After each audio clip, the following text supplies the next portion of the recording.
Hello, Internet. And we are live.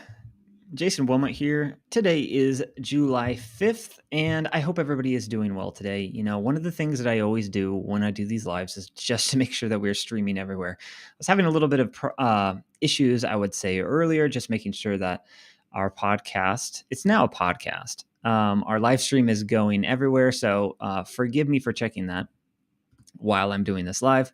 But, I have done a live stream before where I've for a good 8 minutes, 10 minutes, and then, that just ended up going to nowhere. So maybe somebody enjoyed it somewhere. If they can watch dead live streams, I don't know. But anyways, it looks like we're live. I hope you are doing well. So, today is going to be a little bit different because I've been challenged kind of by my team and by myself and by people who have listened and watched to expand what we are doing here. So for the last 2 weeks, I've just gone live on LinkedIn and on YouTube and Facebook and talking about marketing funnels, right? We're talking about marketing funnels, talking about just offers in general, language, ads. But what I have done this week is we are going live to not only Facebook and YouTube and and LinkedIn. We're also going live on Twitch. Hello, Twitch. And we are going live on Twitter. And so in time, going to continue to grow this so that we can go live on TikTok.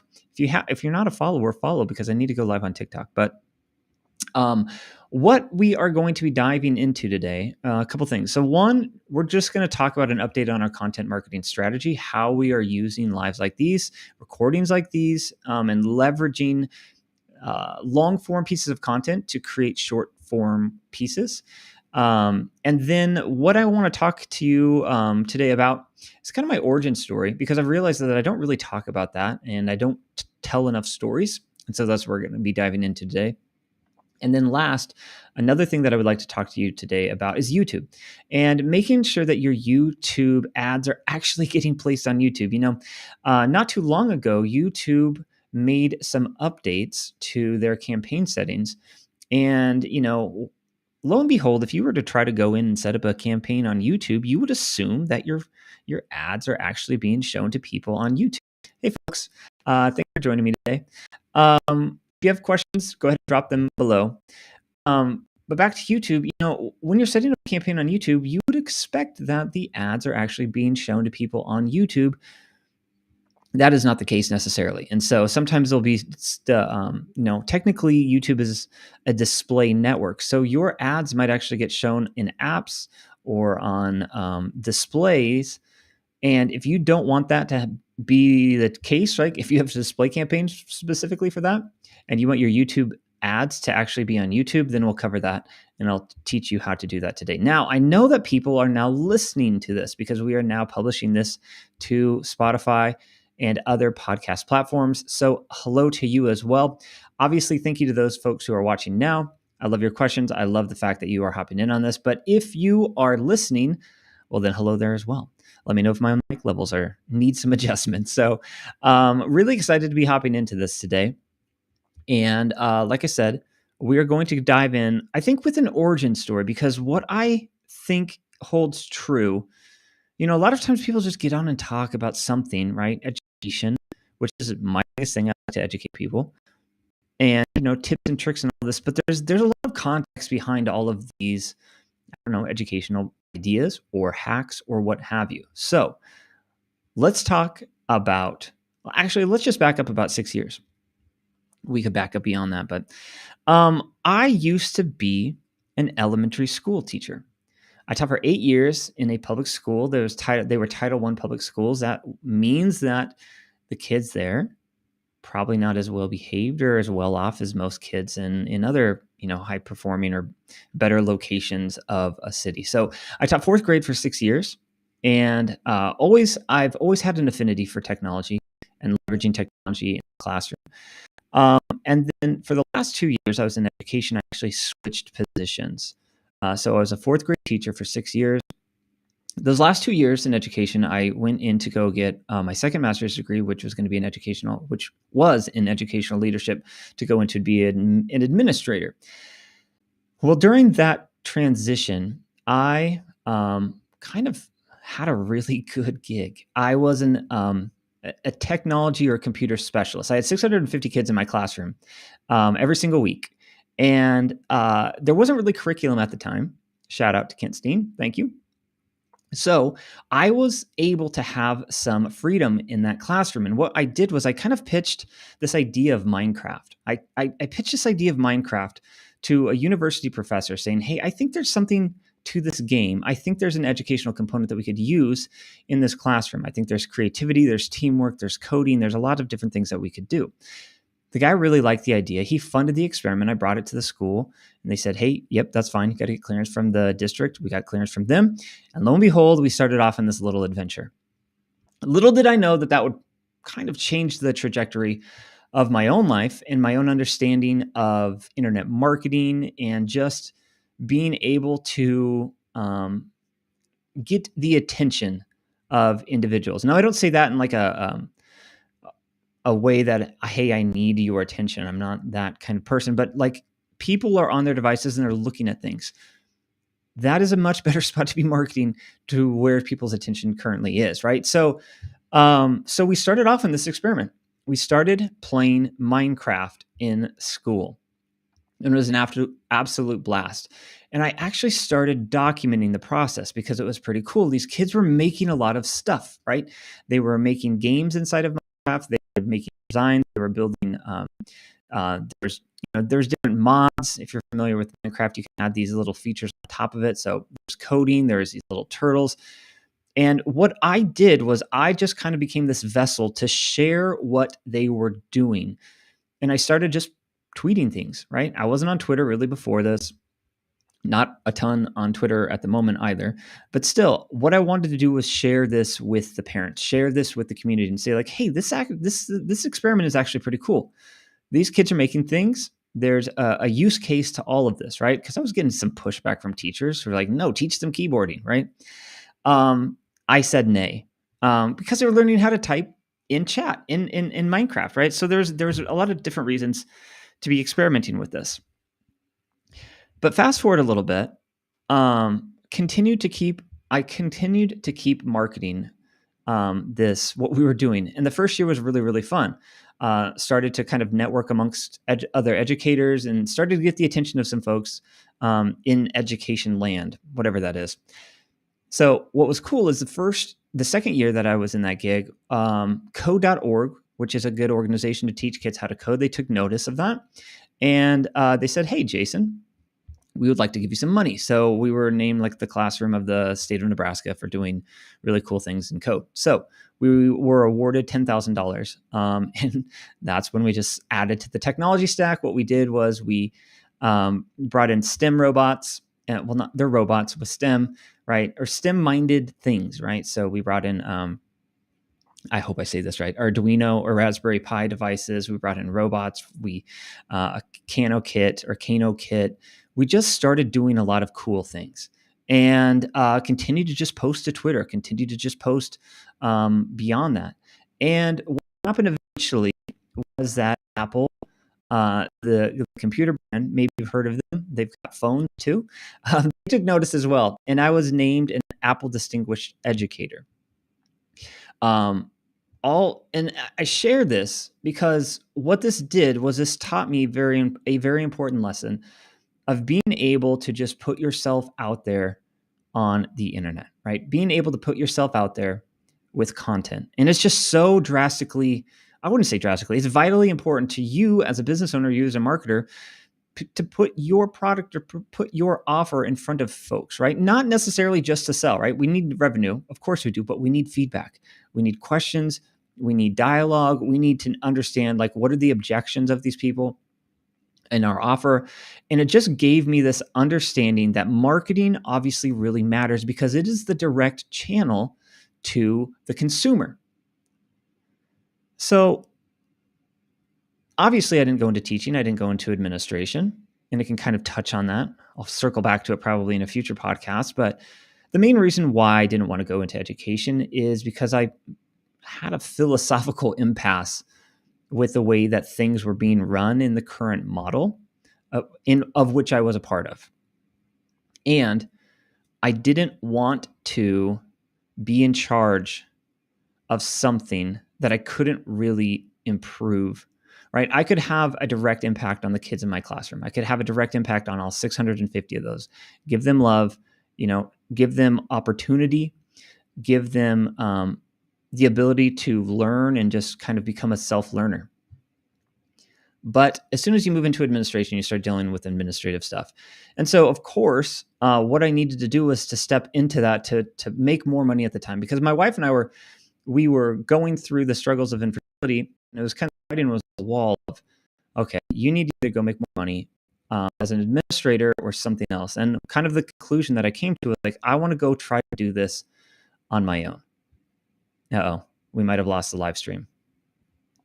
I'm going to keep going. I'll keep going, and hopefully everything is continuing to stream live. If not, well, this audio at least exists. So my wife and I were struggling with infertility issues, and I kind of decided, you know what, I can always come back to teaching. What I really want to do is I want to go be an entrepreneur. I want to give this entrepreneurship entrepreneur journey a shot. And so quit my job and worked at a startup. And that's where I really began to get into internet marketing. Now, the problem with getting into internet marketing is there's so many things that you can do. And please, if you're just starting off this journey, if you're just hopping into internet marketing, trying to do something different, trying to make your life better, I would say that you need a plan. Don't do what I did. So what I did was trial by fire. So we hustled. So two partners and we just hustled in every single direction. And in some way, we didn't make any money, right? I was making less in the startup as I was as a teacher, and teachers don't make that much money. So what I did, though, was I learned how to do a lot of different things, from automation to building websites to doing social media management, social media posting. And that sort of set a baseline for what I was, baseline for kind of what happened next. And what happened next was this. I would say about a year into the startup, I got a phone call straight up out of the blue by a company out of Japan.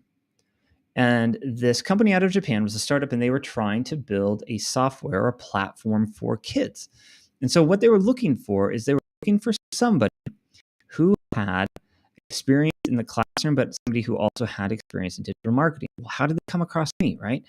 Well, I had this Apple's Distinguished Educator Award. I had this award from code.org, but I had also put out another piece of content on YouTube. It was my wife and I's pregnancy announcement video, because we had been struggling for a long time, like years. Finally got pregnant, made a video about it. It didn't go viral or anything, but it has, 300,000 or 400,000 views. And so all of these elements combined, right? The posting on the Twitter, the understanding the marketing, the positioning, just engaging with people on the internet, putting out content on YouTube, it all came to a head, and I got this phone call. And the phone call was basically, Jason, really like what you're doing. Do you want to come work with us? I was foolish enough at the time to say, no, I'm doing my own thing. I'm doing my own hustle.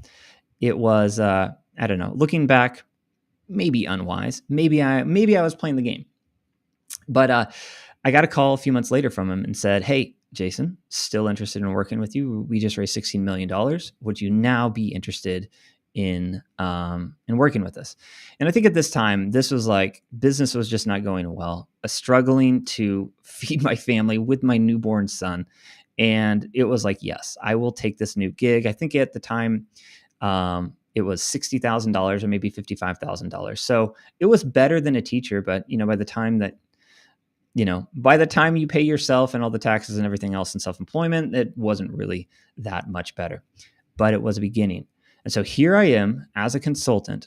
I'm consulting for this Japanese tech company. We're advertising to children and teachers, and trying to grow. We're not really advertising to children. You can't really advertise to children, but we're advertising to teachers in order to onboard classrooms. And this, I'm not going to get into too many of the details, but this is where I started to understand the game of data and how important that it is. Because here I am this noob hire with some fledgling understanding of running ads and funnels. I think I have the idea, right? I have the idea, I just haven't had the time to implement it. But here I am, and I'm working with data scientists. The CEO was a data engineer at MIT. And so what I knew was, in order to make myself as valuable as I can, I need to understand how to bring value to this company, right? Leads. And I need to be able to prove it. So that kind of set me on like this quest, right? One, I needed to figure out how to build funnels. Two, I needed to understand how to fill funnels with traffic. And then three, I needed to understand how to prove that those leads were coming from me. So I got on this journey and I started understanding what funnels look like. I read books, I bought courses, I watched videos, and I have an image. Actually, if you watch my free training on mastering funnels, I show an image of my very first funnel outline of like who I'm targeting, who I'm excluding, all of these other things. Like I kind of got the concept at the point, but looking back, like it's totally off. But I understood the concept of we are targeting these people. If they do this next. If they don't do that, then do this next. So I understood then that it was a logic game. Then kind of came the next phase of this was traffic. And not all traffic is the same, right? You have disruptive marketing and you have intent-based marketing. If you're seeing ads from me or from somebody else on Facebook, and you've never encountered their brand before, that is disruptive marketing. If you see something on the Super Bowl, that is disruptive marketing, right? They're putting an ad in front of you that you didn't necessarily expect. Then there's intent-based marketing of teachers looking for these resources for my classroom or people typing in the specific thing on Google. And so what I did was I kind of learned how to use both Facebook ads and Google ads at the same time. We're having more connection issues. Not sure if that's affecting you, the viewer, or not. Hopefully it is. Hopefully the audio is clean here. I apologize for this. This doesn't happen in quite some time. I'm using Restream, plug to Restream. I actually really, really like the product, but yeah, we all have issues. We all have bugs. Anyways, so here I am figuring out the traffic side of things. And this has been quite some time into this journey. So I was with this client for about 16 months. During that time, I couldn't figure out the tracking thing. Like I figured out what UTMs were, right? I understood what UTMs were, and I went deep on that, right? Because again, in order for myself to be as valuable to the company as possible, I needed to learn how to track what I was doing. Now that's a double-edged sword because if your results are junk, this is going to show up in the data. But I took an absolute loving to this idea of UTMs. And I built generators and I built these pieces to understand where people are clicking through on the blogs, on social content, everything. I just dug right into this because I loved it, because that was a part that most marketers don't understand. They can't prove their worth. And if you could just prove your worth, you could probably 3 or 4 or 5x what you're doing. Or if you're a business owner and you're spending money online, if you can just prove what is working and prove what is not, you don't have to do the guesswork. You just spend more money where you're seeing the whole line, right? So here I am. I can't figure out, though, how to build conversions. I can't figure out how to go in and actually close the loop, right? And I waited on this dude, I'm going to leave him nameless, for 6 weeks. 6 weeks to set up this conversion. I was running Google ads, simple sign up. This person took 6 weeks. I was frustrated with this individual, right, who will remain nameless. But the problem was, or at least the problem that surfaced, was that I need to be able to do this. I need to be able to close this loop. I need to be, I understand the idea of funnels. I understand the idea of, thank you pages at this point, understand tracking, but I don't understand how to close the loop. And that's kind of the most important thing, because that gives you your ROI, but then that also trains the ad platform and the machine learning. So before I could figure out that last final piece, we got another email from the founder of this company. So this was about 16 months in, and he said, hey, we have spent $6 million to date. Our traction is none. And they basically began laying off everybody. Fortunately, they offered me like a part-time position, which felt good at the time, honestly, right? To be somewhat held onto by a company that was laying off a lot of individuals. But ultimately, I had to say no to that because it wasn't going to be enough money. And I knew, like, at that point, it was go back to teaching go back to education or go do consulting full time, build your own business. And I chose the latter. Like, thank God. Not to say that going back to education would have been a mistake, but I really like what I'm doing now, and I like the trajectory of what I'm doing, and I'm still teaching and I'm still helping people. So, so that was sort of the origin story of how we started the consulting. Now, here's the deal, and I'll kind of just try to wrap it up because there's more to all of this, but I could just continue talking, unfortunately. What I learned about that last piece, right? I didn't know how to I didn't know how to close the loop. That sent me on a mission to go find somebody who I could help. Like, I knew how to do funnels. I knew how to run ads now. I didn't know how to do these conversions. I randomly struck up a conversation, completely randomly, with a stranger. He asked what I was doing. I asked what he was doing. I said I did a little bit of internet marketing. He said, "Oh, I could use some help with some Google ads." I was like, "Great." We had a follow-up. Hired me on as a consultant. And what they lacked was an understanding of tracking, and they were just burning money. And within 3 months, we flipped that around. We started going up and to the right. And that was the first client that I managed to build a 7-figure funnel. Later on in that year, but that client already had the conversion set up. That was the thing. So I still didn't learn how to do that. It was kind of prepped for me. I just needed to go in with my understanding of SEO and keyword research and retargeting and all of that and just put into that. Then I got another client, and this person had just the basic foundations. This was a service-based client. So the first one was an e-com client, and the second one was a service-based client. And I took my understanding from e-com and understanding like this buyer's journey and this just journey along the way, and then I applied to the service-based client. This was my opportunity. I did Google ads. I did Facebook ads. I did really cool hacks with Facebook ads, actually, at the time. I learned Google Tag Manager. I learned Google Analytics, and I learned how to set up the conversions.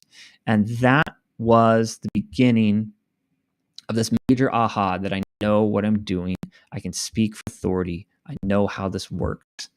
And that client, we took from $14 million to $24 million in 1 year. And that was exciting, right? To be struggling for years after quitting your job and like trying to find out what I hesitate to use the word, the term superpower, right? Because superpower could be learned. This could be you could figure this out yourself. In fact, I teach people how to do that. But it was an affinity and it was an aptitude that I liked. And to be able to apply all of these things that I've just been learning and to see the direct outcome of that, to see the output that occurred from, applying all of these different techniques, and to see that happen, that was just that it blew my mind, and it gave me all the confidence that I needed to move forward and to keep doing this for individuals. I had and since then I've had a good opportunity, and I'll share more stories, I'll share more stories next week. Got to help a SaaS company, still work with a SaaS company. They've gone from zero to they're now a $500 million company.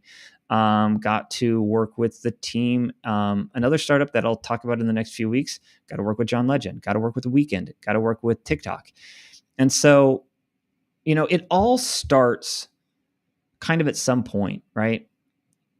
I don't know when my journey started or when your journey started or whatever it's going to start, but it's not necessarily about, it's these little wins along the way is what it is. It's just accumulating these little bits, these little pieces, these little components that just all add up together. It's the same idea of compound interest. It just continues to build upon each other. And so now what I'm really excited to do is share this, right? Share this with you, share this with other individuals, and ultimately scale what I'm doing myself.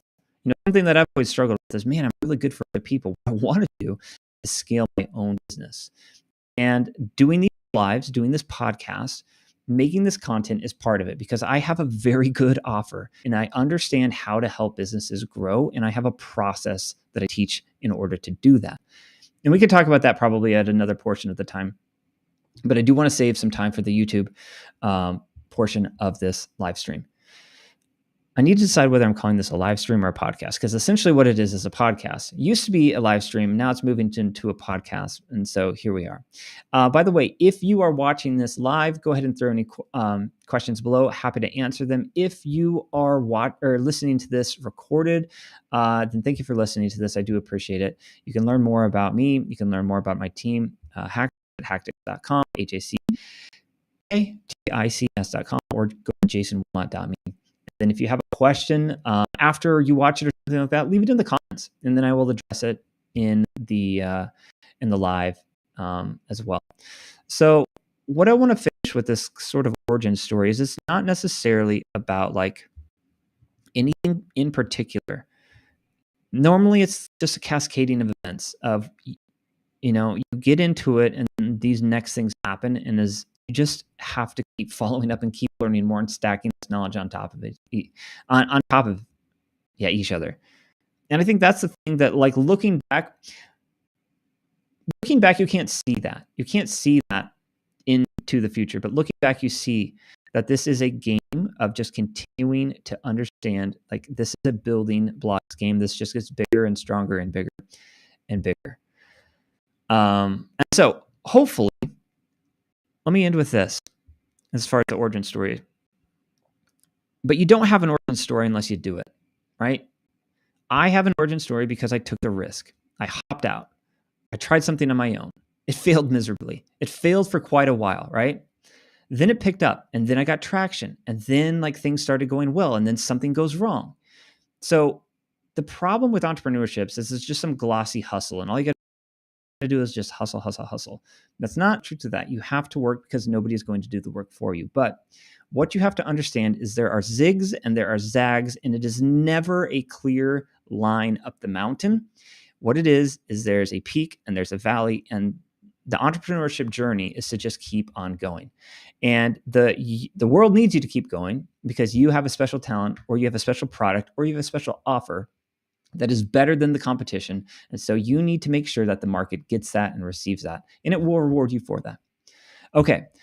What I want to do before I get too long-winded into anything else is get into YouTube. Now, I know that now people are listening to this on the podcast and you can't necessarily see what I'm doing. So if you go to the YouTube channel, if you go to Facebook, or just go to our bio somewhere, or in the show notes, you'll get a link to this. But kind of shifting gears here, what I want to do is just reintroduce this. What we were talking about at the beginning of this podcast was the fact that if you're advertising on YouTube, you would assume that you're advertising to people watching videos, right? Well, that kind of changed a few weeks back, and I don't know exactly when it changed, or a few months back, but you used to be able to say, hey, I want to set up a YouTube campaign. I want to target these keywords. I want to target these channels, and then you could pick where your video was placed. Was it placed in the search results? Was it placed in the YouTube videos, or was it on the display network? The display network is a giant let's just say it's a giant gray area that who knows where this display network is. It's partner networks and all that. And so I don't want to advertise on a network. I want to advertise to people on YouTube, right? My YouTube ads should show people on YouTube. So the problem now, though, is you can't decide where your YouTube ads necessarily play by default. So you have to go in and you have to do some trickery and say, hey, I want to target here, but not here. And if you watch anything about Mastering Funnels last week, this is the course, there's a very powerful way to just think about your targeting. I talk about this in Module 4, but it's who are you targeting and who are you not? You always need to be thinking about who you are targeting. But the next immediate thought that comes after that is, who am I not targeting? So in this case, we want to be advertising on YouTube to the people who are on YouTube watching YouTube videos, and not on display campaigns or display websites or browsers or in apps. So how do we remove all of that? Because if you don't do this, you are going to see your impressions skyrocket, but your views remain very small. Why? It's probably because it's lucrative to take your YouTube videos, turn it into some sort of display ad, and then throw it in Candy Crush. Shout out Candy Crush. No, I'm not. Whatever. I don't. Is that still a game? Might be. Anyways, you don't want your YouTube ads showing up in apps, right? Now, nothing wrong with displaying in apps, but you should have a dedicated campaign for that, because at the end of the day, if I'm looking for ROI from YouTube, I want to know what the ROI is from YouTube, not have installed campaigns, not other, networks. So this is a real quick hack. What I want to do is show you how to go in and do two things. So the first is this. You need to exclude your videos from children's YouTube channels. And there's not a great way to do this. This is the best way that I've seen how to do this, and I'll show you how to do it. But then also you want to exclude yourself from advertising or your ads showing up in apps. So this is how you do it. I'm going to share my screen. Here we go. And hold on here. Let me make sure that this is working. All right, here's the meat. So I went to let's see. I just typed into Google YouTube children exclusion or content exclusion. And there's a really great list. I think this has about 8,000 YouTube channels. So if you scroll down for a while, that's going to take you a while.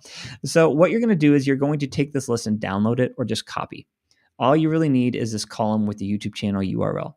And so you're going to copy these and you're going to go into your Google Ads. Now, you can only paste 5,000 of these in at a time. So you're going to have to do this twice.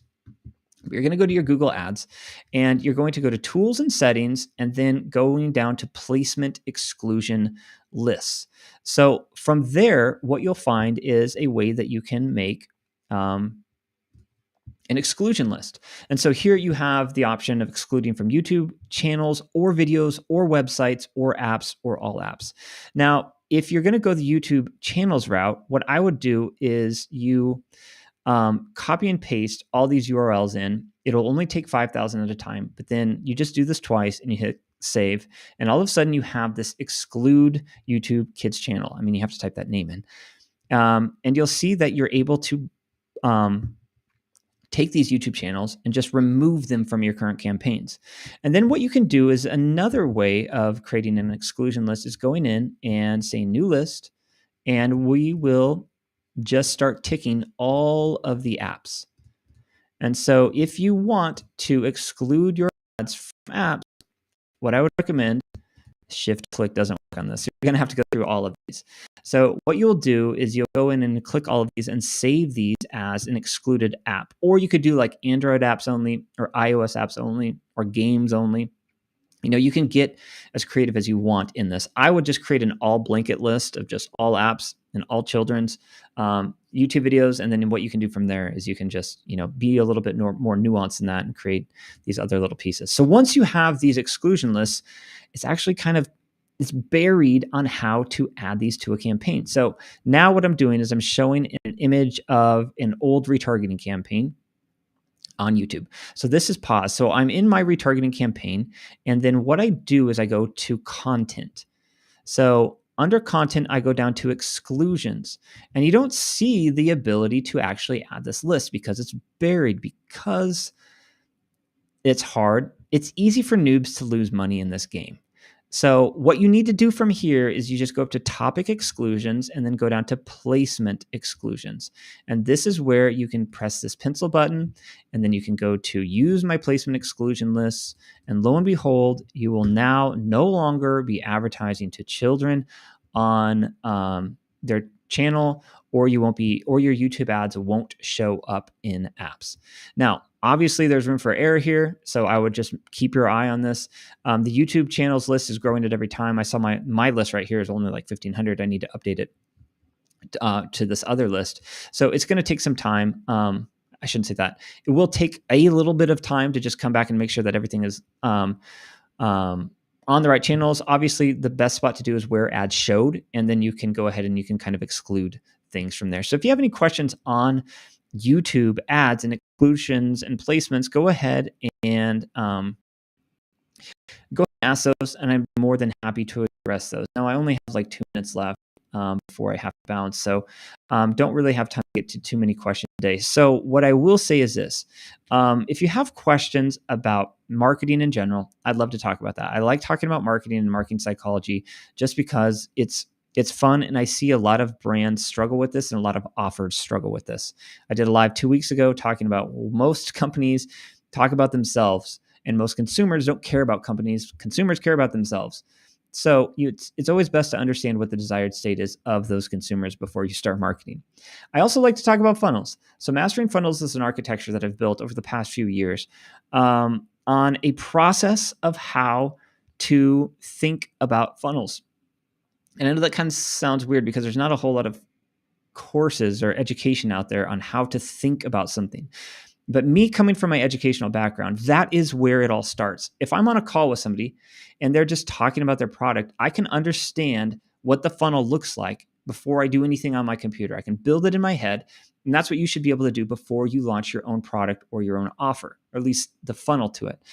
You have to have a basic understanding of what the framework is, what the architecture looks like, what the conversions are, what the tracking looks like, your retargeting system, and how to use split testing to scale your inbound. And that's a process that I teach in Mastering Funnels. There's a 14-day money-back free trial. It is absolutely risk-free. It only requires your time. So if you are willing to be that entrepreneur, if you're willing to be that person who is looking to step into something and needs to take that first step, it's a pretty good safe spot to take, or first step to take. So, all right, I'm going to wrap this up today. Hello to the people watching on Twitch. I have not streamed there before. Absolutely new. Hello to the people listening on Spotify. This is now streaming to Spotify. I will add other podcast platforms as well. Hello to the folks everywhere else that are listening and watching to it. I greatly appreciate your time and attention. It is so very valuable to me. I just absolutely love engaging with folks and doing these live streams and just connecting with people. And I don't know, I'm appreciative for your attention, and I hope that you found this valuable and worthwhile. If you want to share this with somebody, go ahead and click through, find that link on the jasonwilmot.me. You'll have access to our TikTok channel. You'll have our TikTok page. You'll have access to our YouTube channel. Our blogs are written every single week. What we want to do is just continue to create really good really good content, and then serve the people who are listening with the answers to the questions that they have. So anyways, I hope that your 4th of July went well. Hope everything is safe. Hope you have all of your digits still remaining. And then if you need anything, don't hesitate to shout out. If you're watching this after the fact or listening to this after the fact, just find us somewhere on the socials, leave a comment, and I will address it in the next live. Sorry I didn't leave any time for that today. Kind of went long with the story, but hey, that was fun. All right, guys, take care of yourself. We'll see you in the next live stream and podcast and whatever I decide to call it. But I do thank you for your time.